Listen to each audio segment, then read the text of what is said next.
Hey everybody, it's Dan with Pain For You. Like I said yesterday, I was going to shoot another video. I have this one on the top of my head. Today's topic is the language of pain.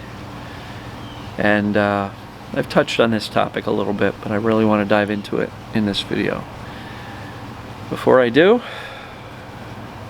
let's get ourselves centered, grounded a little bit, feet on the floor. Breathe in the smiles. Breathe out the frowns. Breathe in the confidence. Breathe out the fear. Whatever this last breath is, breathe in something good for you, whatever works for you. And breathe out whatever you want to get out of the bad stuff. So, the language of pain. What am I talking about there? Well,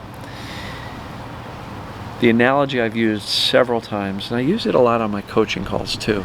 I ask people, have you ever taken a language in school? Whether it be Spanish, French, German, Italian, whatever. Whatever the language is, you take class and then, every day you go in, you learn some words, you learn some of the grammar, you start to put some sentences together. Every day your brain goes, wow, what are you doing with that? And so it starts to remember, and we start to make connections, right? Those neural connections in the brain start to form.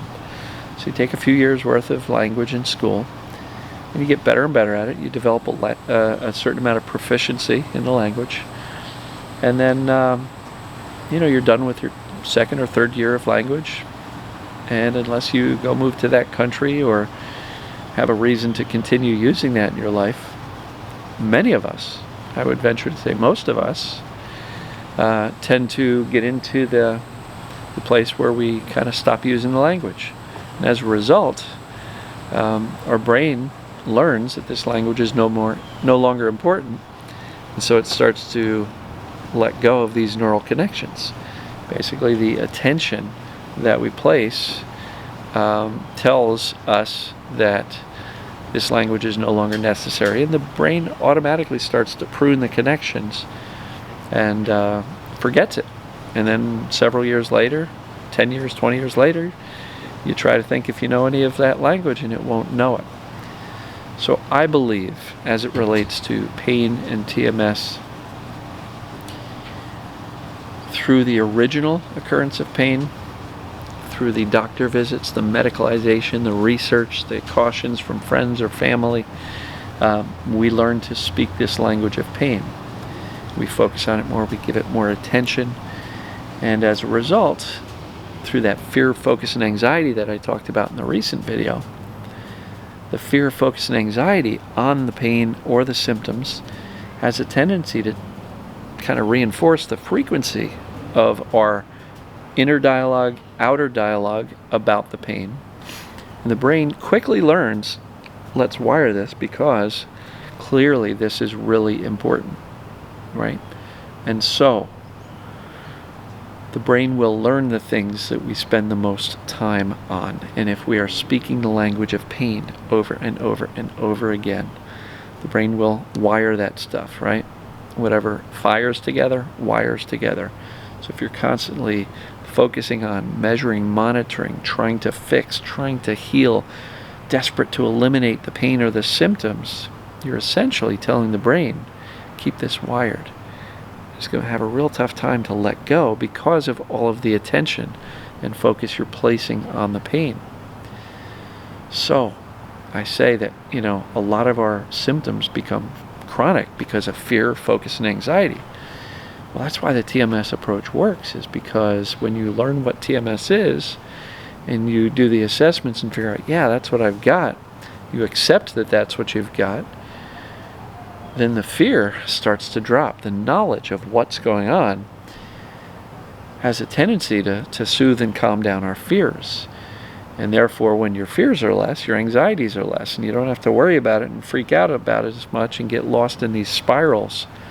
Now, it can happen. We can get very anxious about, even if we know what TMS is and believe we've got it, we can become very anxious worrying about whether or not we're going to be the one who can figure out how to end it. But overall, if you can lower the fear, lower the anxious thoughts, and shift your focus, right? Fear, focus, and anxiety. Diminish the fear, diminish the anxiety, and shift your focus away and stop speaking the language of pain. You can start to see your symptoms diminish. Why? Because the brain starts to forget it, just like it forgets how to speak Spanish when you don't speak it for a while. The brain will eventually learn this stuff is not that important. This pain stuff isn't important to Dane. He's barely thinking about it. He's not focused on it. And yeah, there's a weird sensation in his lower back and his sciatic leg or whatever it may be. For example, that was a bug. Sorry, I'm not swatting at you. So yeah, the brain notices, but because he's not afraid of it, he's choosing his response. Maybe this pain stuff isn't that important. I don't have to worry about it, right? Because we're not focused on it. We're not fearing it. We're not anxious about it, right? And so that's what I mean by the language of pain.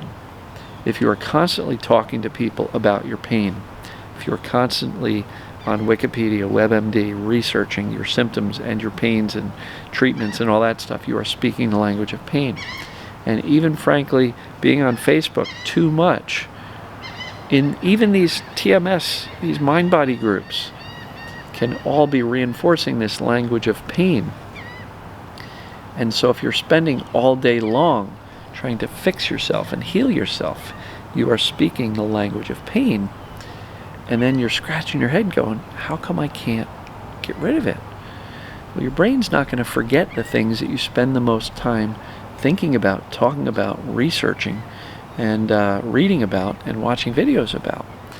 So I believe, and I've said this a while ago, my most sincere wish for all of you is to get better, forget about this stuff, forget about me, and move on with your life. Because the less we think about fear, focus on research, desperately try to get rid of these symptoms, the less we're talking or speaking this language of pain. And by speaking the language of pain less and less and less, the brain goes, phew, I don't need that language anymore.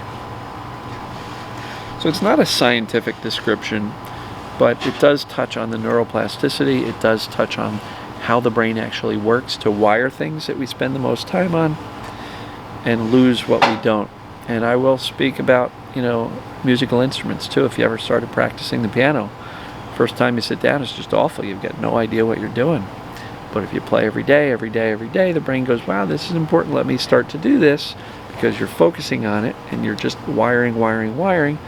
After a while, you're going to know how to play the piano. And that's great. And if you stop playing the piano, in 5 years you go to sit down, you're not going to remember it. Why? Because you've stopped speaking the language of music. It's no different for pain. So if you want to get really good at something, spend a lot of time, energy, and focus on it. But if you want to get rid of something, stop focusing on it. Stop paying attention to it. Stop giving it your emotional and mental energy. This language of pain is learned like anything else is.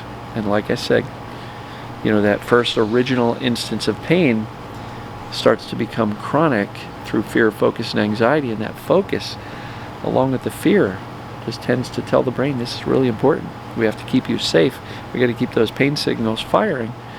And you want to stop having pain or other symptoms, weakness, burning, numbness, tingling, weakness. If you want to let it go, I'm going to encourage you to stop speaking the language of pain, the language of your symptoms. And I know for many of us, the symptoms are fairly severe or limiting, and that's challenging. And again, when people say, I can't ignore my symptoms, I can't ignore my pain, I can't do this, I can't do that, or every step I take, this and that.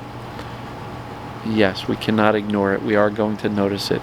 It will affect our life currently, but the less emotional reaction we have, and the more quickly we are able to shift our focus away from these symptoms, the less and less you will be speaking the language of your symptoms, and therefore communicating strongly to your brain in no uncertain terms that these symptoms, these pains are no longer important, and you don't need to keep them wired real tight. So, the language of pain. If you want the pain to let go, you might want to stop speaking the language of pain or the language of your symptoms.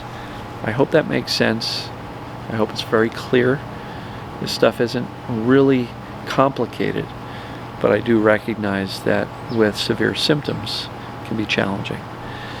But decide that this stuff matters and it makes sense. I mean, that's how the brain works, and either you work with the brain on how it works and you decide to instruct it to focus here and let go there, or by default it's going to work against you, because if you think the harder I try to fix myself and the harder I try to eliminate the pain, the better I'll be. Not necessarily. You know, sometimes with this stuff, the harder you try, the more the brain wires it and keeps it persistent. So I do believe that in the world of TMS, get the core concepts down, the knowledge, the acceptance, right? The assessment and acceptance. Feel your emotions. Yes, that's certainly a part of it. But soothe yourself. Bring your nervous system down. Soothe yourself. Get the mindset dialed in and shift your focus away. And you're sending a clear message to your brain that this stuff is no longer important. And so, brain, you can let go of this because it's not there. And fear, focus, and anxiety are the three things I believe that make pain chronic. So if you want to get rid of it, turn down the fear and the anxiety and shift your focus and have the mindset that these symptoms don't matter. They'll be gone soon. And you'd be surprised at how soon they can go away. So, love you guys and gals. I appreciate you. And if you're on YouTube, subscribe. If you're on Facebook, feel free to share this. And if you know somebody who might be able to benefit, send them to the Facebook private group. So that's it. Love you guys and gals. We'll see you in the next video. See ya.